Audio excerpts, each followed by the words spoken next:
Well, Jesus had, as you can hear in these two gospel stories, two trips across the Lake of Galilee. Now, the Lake of Galilee is about 14 miles long and 8 miles wide, about as far as from here to Patmos Island, and not quite as wide as that. And last week I rode my little 14-foot rowboat down to Patmos Island, the 14 miles, and camped on the beach there for a week and then rode back again. So somehow this story of Jesus crossing the lake and a part of it having rough weather, or at least being asleep on the cushion in the back, and the terrified sailors with him, his disciples, his apostles, terrified because of the storm. I know what that was like, not this trip, but a couple of years ago when I went down there and had that kind of scare. I couldn't make Patmos, I couldn't make Susha, I did make Matea Island. By the end of the day I had rode 20 miles, I was wet and cold, and I tried to get back around the back end of Susha before the tide changed so that I could get back to Patmos. Patmos is about the only place I could get back to in one tide in a day. And twice coming back from there, I've missed the tide, taken 7 hours, and was rowing against the current at the end. Didn't want to do that. So I can understand their terror. I didn't feel terrified on that trip, and on these trips that I took last week, I didn't feel terrified at all. I just felt tired, and my hands hurt, and I rode for 4 hours each way. Why did Jesus cross the lake? It was partly to get away from the crowds.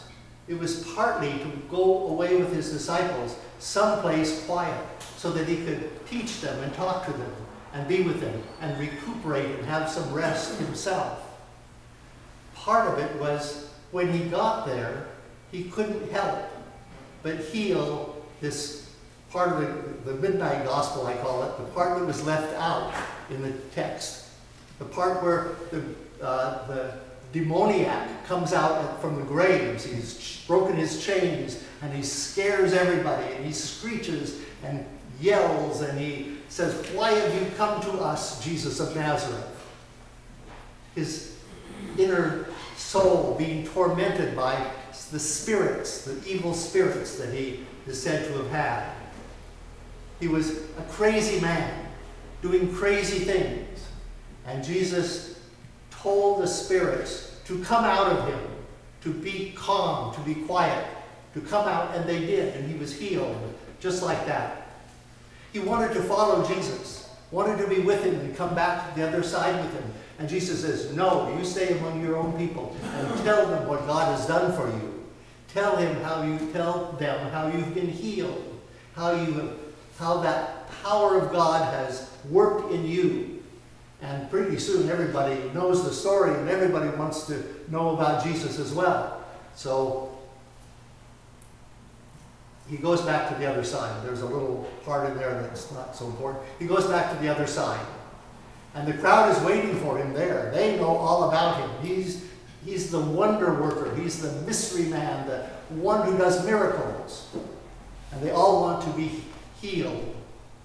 Everyone felt some need. Not only physical, but often mental, emotional needs that needed to be healed.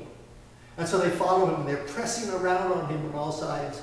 And the president of the synagogue, probably the most important man in town, who would have been probably offended by the things that Jesus did, the way he broke the law, the way he didn't pay much attention to it, and the things that he was teaching the people. His daughter was dying, and he comes and falls down at Jesus' feet on the ground and begs him to come with him and heal his daughter, touch her and heal her. So Jesus doesn't ask any questions. He starts off with Jairus to his house. And then the story within the story, this woman with a hemorrhage of 12 years and who has spent all of her money, she is an untouchable at this point. She's a woman who's bleeding. And she's been bleeding for 12 years. In those days, according to Leviticus, when when a woman is menstruating, she's untouchable, and for 7 days after that stops. Cannot have contact, no physical contact with anyone else. She went to the red tent. No contact with men. No contact with anyone. This woman now, 12 years at this, and no money either, puts her at the very bottom of the social spectrum and of the religious spectrum. She's outcast. And she comes up through the crowd without any idea except to get to Jesus. And if I might touch his robe, I will be healed. Think of that faith.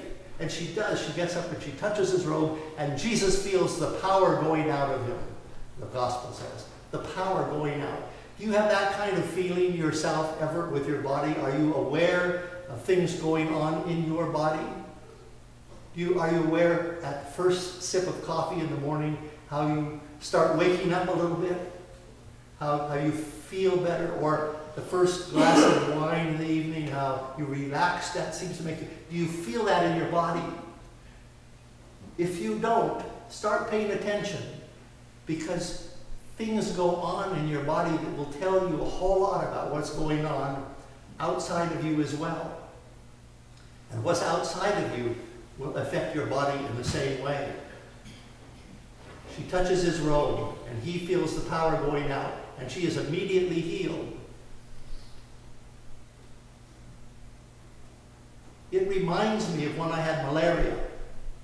And I had been sick for quite a while, off and on. Malaria is a strange thing if you have never had it. The fevers come, it goes on for about 3 days, and then it stops, and you feel better. I remember coming up into Honolulu. We were on our boat. We got malaria in Mexico on our way to Hawaii. And when I got there, I was working on the Carthaginian, working as a rigger, climbing up into the sunshine in the middle of spring. I guess it was late. No, it was.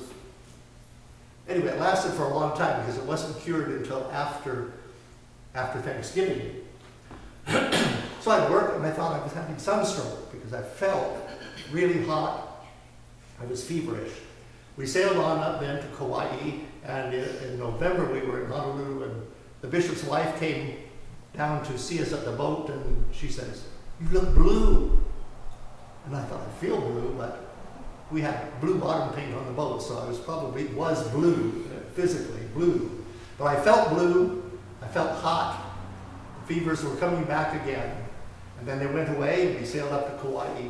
And they got so strong up there that one night I was shivering, grinding my teeth, shattering, that Shirley said, "I'm going to put you in your foul weather gear," because I've just felt cold and it was hot, like today, "and take you to the hospital." But in Kauai, at the marina, the few times we go to marina, the gates are locked. You can't get out as well as in. Pretty dangerous, I think, but that's the way it was. I said, the fever is almost gone. I can feel in my body when the parasites are released from the liver. I can feel that coming out, and that I'm going to then have these fevers, and I can feel when they're almost done. I can feel before the parasites are completely absorbed by the white blood cells, I guess it is, that I'm feeling better. Well, my temperature was 105, and I said, I'll go to the hospital, but I'll go to church first and have a healing blessing, laying on of hands, take communion, and then go to church.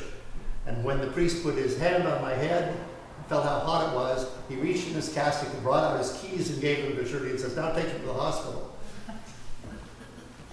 We had a priest there who was a retired priest from Alaska who was the head of the healing order in the Episcopal Church, the Order of St. Luke. And I thought he was the one who would be laying his hands on me. He was the healer. But they had changed places that Sunday, and so he was doing the celebration, and the rector, the head man, was doing the laying on of hands. And I said afterwards to Malcolm, the healer, "I thought you would do it." He says, "Yeah, Jan doesn't even believe in it, but you do. And it's your faith that makes you well." And that's what Jesus said to this woman too. Your faith has made you well, the woman that touched his robe. Your faith will make you well. If you go in with the feeling that you're going to die, and everything is bad and everything is wrong, you're probably going to be right. But if you go in with an optimistic feeling, even though you die, you will feel not afraid of that. Not afraid of that. Even if you're out on the boat and it's stormy and you might panic and fall overboard and drown, or if you feel this too will pass, this too will be okay, even if you drown, you're not afraid of death. And I think that that's part of that. Part of it too is how do you relate to each other about how you feel or how they feel? How do you deal with someone who is ill? What do you say? What do you do? How do you react? What do you want when you're ill? Some people want to be left alone. Don't get near me, I'm sick.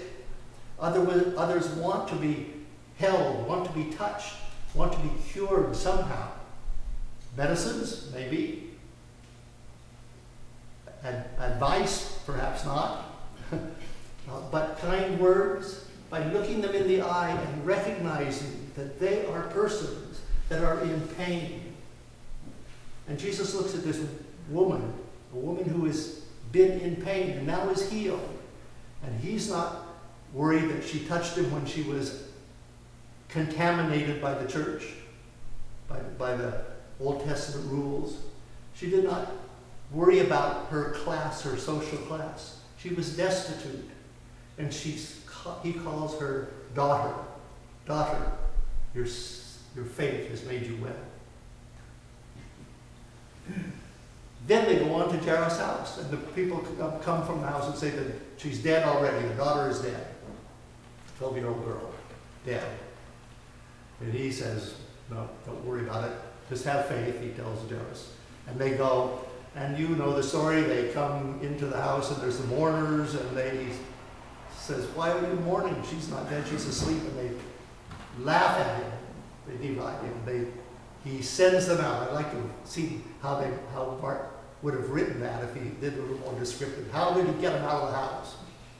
They were professionals. They didn't care whether they were mourning or not, as long as they were getting paid. And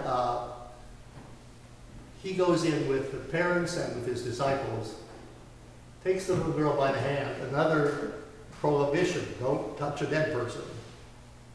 Takes her by the hand and says, little girl, get up. In fact, it was so tender in Aramaic that Mark puts the Aramaic there, not the other evangelist, but Mark writes that in part of the story, Talitha kum.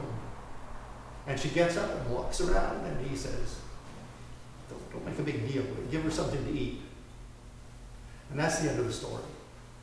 That's the end of the story, but only the beginning of her life.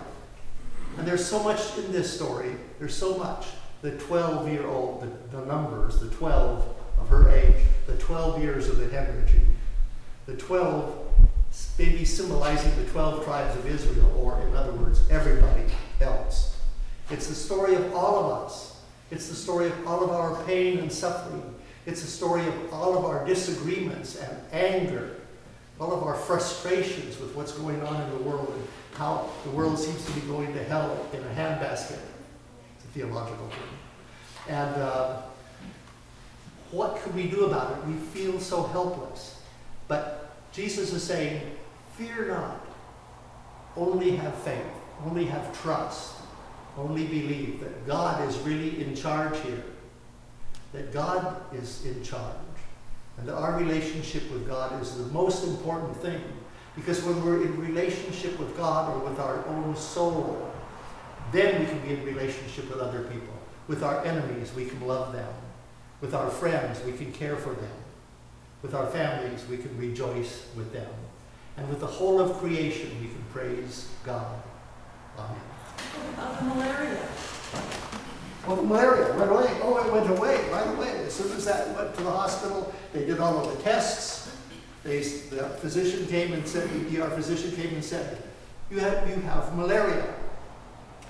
I've been a Peace Corps physician in Africa. I've had malaria myself. I've seen lots and lots of malaria. You have malaria. The pathologist has to confirm it, not the ER doctor. And these parasites are almost all absorbed now. in the blood. So he wrote the prescription of all prescriptions, and I wished I had kept it. It said, to the hospital, take his blood before you take his paperwork. And it never came back. Oh, then there was a physician, and I was telling this story quite often, a physician in Kaanapali who said, well, then you didn't have malaria. There's always people who will doubt it, especially the miracles. The healing that happens to you. Is it a miracle? I don't know. Do I have faith? Absolutely. Thank you.